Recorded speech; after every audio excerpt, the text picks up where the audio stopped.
রাধে রাধে। ওম নমো ভগবতে বাসুদেবায়। ওম নমো ভগবতে বাসুদেবায়। ওম নমো ভগবতে বাসুদেবায়।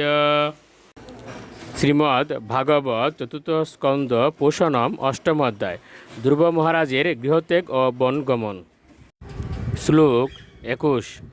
তথা মনোর্বু ভগবান পিতামহ ইয়ে মে কমত্তা পুরুদক্ষিণৈর্মকয় ইষ্টাবিপেদে দুর্বাপমন্যত বোমম শুকম দিব্যম অত অপবর্গম। অনুবাদ। সুনীতি তার পুত্রকে বলেছিলেন, তোমার পিতামহ স্বয়ম্ভুব মনু প্রচুর দানের মাধ্যমে মহান যজ্ঞসমূহ অনুষ্ঠান করে একনিষ্ঠ ভক্তি সহকারে পরেশ্বর ভগবান শ্রীহরির আরাধনা করে তাকে সন্তুষ্ট করেছিলেন এবং তার ফলে তিনি ভৌতিক সুখ এবং তারপর মুক্তি লাভ করেছিলেন, যা দেবতাদের পূজা করার দ্বারা লাভ করা অসম্ভব। শ্লোক 22। তমেব বৎসাশ্রয় বৃত্তবৎসলম মুমুক্ষুবীর মৃগপদাব্জ পদ্ধতিম অনন্যভাবে নিজ ধর্মভাবিতে মনুষ্যবস্তাপ্য বজস্ব পুরুষম। অনুবাদ। হে বৎস, তুমিও ভক্তবৎসল ভগবানের শরণ গ্রহণ করো। যারা সংসার চক্র থেকে মুক্তি লাভের অন্বেষণ করেন তারাও সর্বদা ভক্তিযুগে ভগবানের চরণ কমলের আশ্রয় গ্রহণ করেন। স্বধর্ম অনুশীলনের দ্বারা পবিত্র হয়ে তুমি তোমার হৃদয়ে ভগবানকে স্থাপন করো এবং অবিচলিত চিত্তে তার সেবায় সর্বদা যুক্ত হও। শ্লোক 23।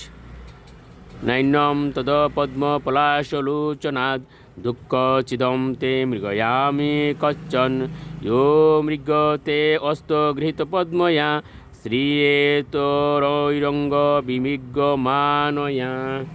অনুবাদ। হে ধ্রুব, কমল নয়ন ভগবান ব্যতীত অন্য আর কাউকে আমি দেখি না যিনি তোমার দুঃখ অপনোদন করতে পারেন। ব্রহ্মা আদি দেবতারা যে লক্ষ্মীদেবীর কৃপা অন্বেষণ করেন, সেই লক্ষ্মীদেবীও পদ্মহস্তে সর্বদা সেই পরমেশ্বর ভগবানের সেবা করার জন্য তৎপর থাকেন। শ্লোক 24। মৈত্রেয় উবাচ এবং সমজল্পিতম মাতুরা কর্ণার্তাগমম বচঃ সমন্বয়ম আত্মনা আত্মানম নিশ্চক্রাম পিতুঃ পুরাত। অনুবাদ। মহর্ষি মৈত্রেয় বলেন, প্রকৃতপক্ষে ধ্রুব মহারাজের অভীষ্ট সিদ্ধির জন্য তার মাতা সুনীতি তাকে সেই উপদেশ দিয়েছিলেন। তাই সেই সম্বন্ধে গভীরভাবে বিবেচনা করে এবং বুদ্ধি দ্বারা সংকল্প স্থির করে তিনি তার পিতার গৃহ ত্যাগ করেছিলেন। শ্লোক 25।